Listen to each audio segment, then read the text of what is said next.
Hop là, ensuite on va descendre d'un cran sur une nouvelle ligne et là on va utiliser le fameux interlogique, notre fameuse alerte batterie qu'on s'est faite tout à l'heure. Donc on l'a utilisé déjà une première fois tout en haut en disant quand on en arrive là, tu me dis que tu m'enclenches le fichier low bat, donc batterie faible, mais on peut rajouter une autre chose. Par exemple, en plus de me dire batterie faible, on pourrait lui dire quand je descends donc dans ce niveau batterie faible enclenché par l'interlogique numéro 4, donc on va mettre interlogique numéro 4, je veux aussi que cet interlogique numéro 4, il me lise la valeur de la batterie, exactement comme on vient de faire au-dessus. C'est-à-dire que je n'aurais pas besoin d'enclencher ça. Si la batterie descend, respecte toutes les conditions de notre interlogique 4, c'est-à-dire elle descend en dessous de 14,5 pendant plus de 4 secondes et qu'elle ne remonte pas au-dessus de 1,80, à ce moment-là, je vais lui demander à ce qu'il lise la valeur, alors c'est lire valeur, du VFAS également.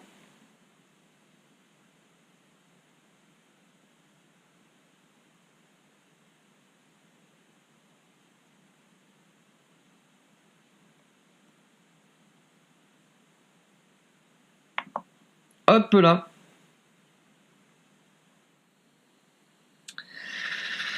Voilà, voilou. Et ensuite, qu'est-ce qu'on peut faire d'autre? Le problème, c'est que souvent, quand je suis concentré en train de piloter, s'il me lance cette alerte une fois, je vais l'oublier après. Donc du coup, ce qu'on peut lui demander, c'est que, autant la toute première qu'on a créée, tout en haut, hop, on remonte en haut, tac, c'est-à-dire l'annonce de batterie faible, on peut lui demander à ce qu'il le fasse au minimum pendant 8 secondes.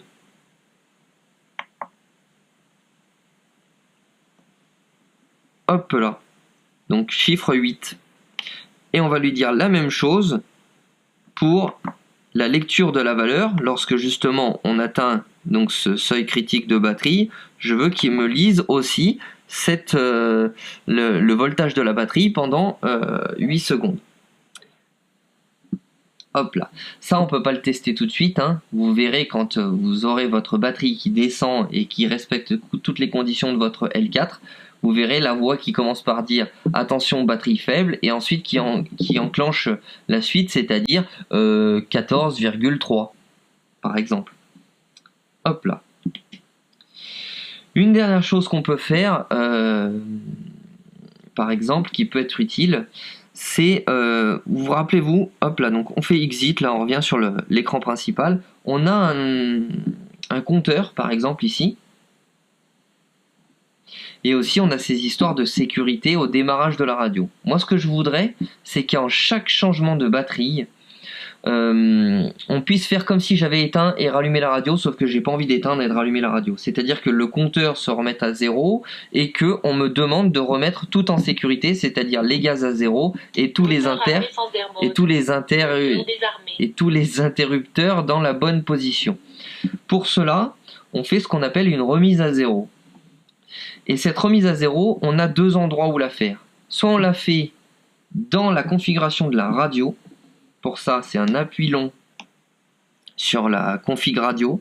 Dans la page, on va aller sur la page numéro 3, dans les fonctions globales. Et là, on met sur cet interrupteur-là la remise à 0 de tout le modèle qui est actuellement actif. Donc si je le fais ici, dans les fonctions globales de la radio générale, cet interrupteur-là, avec cette fonction-là de remise à 0, elle fonctionnera sur tous mes modèles. Si jamais ce n'est pas le cas, je ne veux pas qu'elle fonctionne sur tous mes modèles, à ce moment-là, je vais le mettre uniquement dans le modèle, donc cette fonction de remise à 0, je vais le mettre uniquement dans le modèle que je désire. C'est-à-dire, donc, appui court pour aller sur le modèle que je désire, ensuite page pour retourner exactement au même endroit où on était, c'est-à-dire les fonctions spéciales.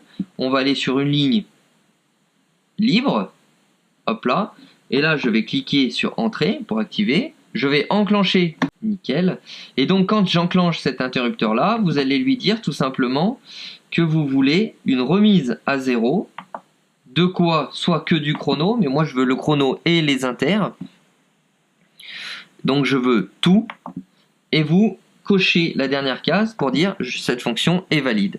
Et en effet, maintenant que tout ça est bon, quand je vais enclencher cet interrupteur, si par exemple j'ai les moteurs en route, je suis pas dans le mode ou autre, il va me dire alerte inter. Alors là, il me dit plein de choses.